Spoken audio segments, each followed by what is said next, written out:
This is my season review of the St. Louis Blues, Breaking the Curse, featuring the St. Louis Blues. The St. Louis Blues finally broke the curse of getting eliminated in the first two rounds of the NHL playoffs. Since Ken Hitchcock took over as the coach of the St. Louis Blues in 2011, the St. Louis Blues have been eliminated either the first or second round of the playoffs. The St. Louis Blues are a physical, in-your-face team that plays a team-oriented game.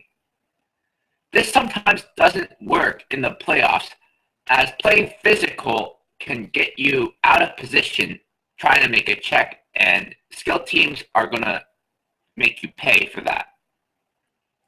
This is some ways that the Blues got past the hump.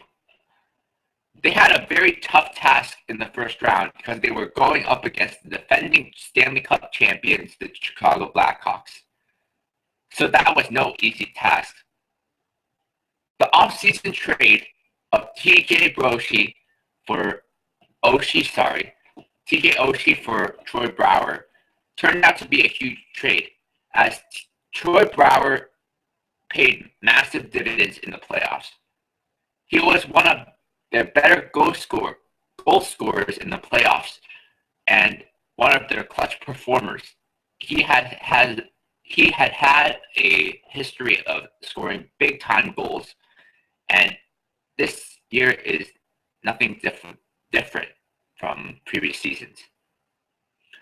And he helped the younger Blue players such as Robbie Fabry develop into a fine young goal scorer, which I'll talk about in a second. Vladimir Tarasenko developed into one of the premier young top goal scorers in the NHL, as well as a young superstar in the NHL. Although he was virtually invisible in the conference finals against the San Jose Sharks, during the first two rounds, Vladimir Tarasenko was a difference maker and the go-to player for the Blues, and was a 40-goal scorer yet again in the regular season.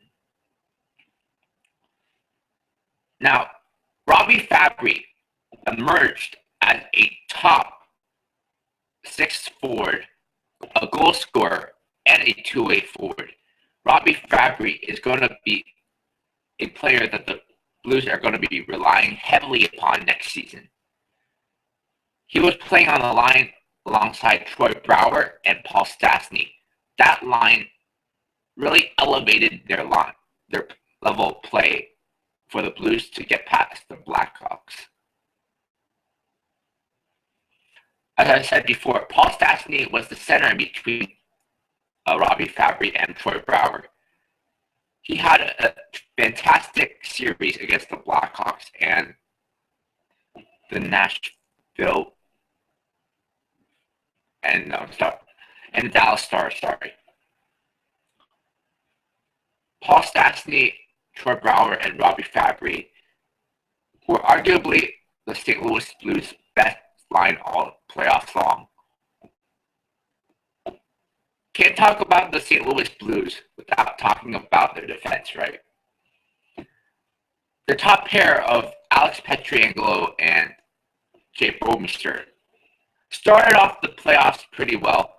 They played pretty good against the Chicago Blackhawks, and it was a huge reason why they beat them. They played pretty decently against the Dallas Stars, but against the San Jose Sharks, they did not have the same level of play, and that's why they got bumped. Colin Parayko emerged as a top four defenseman, and because of the development of Parayko, that will eventually allow the Blues to trade Shattenkirk, because Parayko next season is ready for more minutes and is emerging as one of their top defensemen. Brian Elliott, ever since Jake Allen got injured in the latter half of the season, Brian Elliott came in, took over, and he never looked back. He took over as #1 goalie and played tremendous in the playoffs. Without Brian Elliott, the Blues definitely do not get past the Blackhawks or the Stars. Brian Elliott played tremendous in the first 2 rounds. Even though the St. Louis Blues lost in the conference finals to the San Jose Sharks, but that's partly due to the fact that they ran out of steam. They played in Game 7 3 times. They played in 3 Game 7s. That is a tough toll on the body, especially the way they play. You can say that, in a way, St. Louis Blues failed their season mission, which was to win the Stanley Cup. But in another sense, they broke a curse, which was getting past the first 2 rounds in the playoffs. So they accomplished their goal of getting past the first 2 rounds, but they didn't accomplish their goal of winning a Stanley Cup. So that's my season review of the St. Louis Blues. Next episode, I'll be talking about a season review of the Tampa Bay Lightning.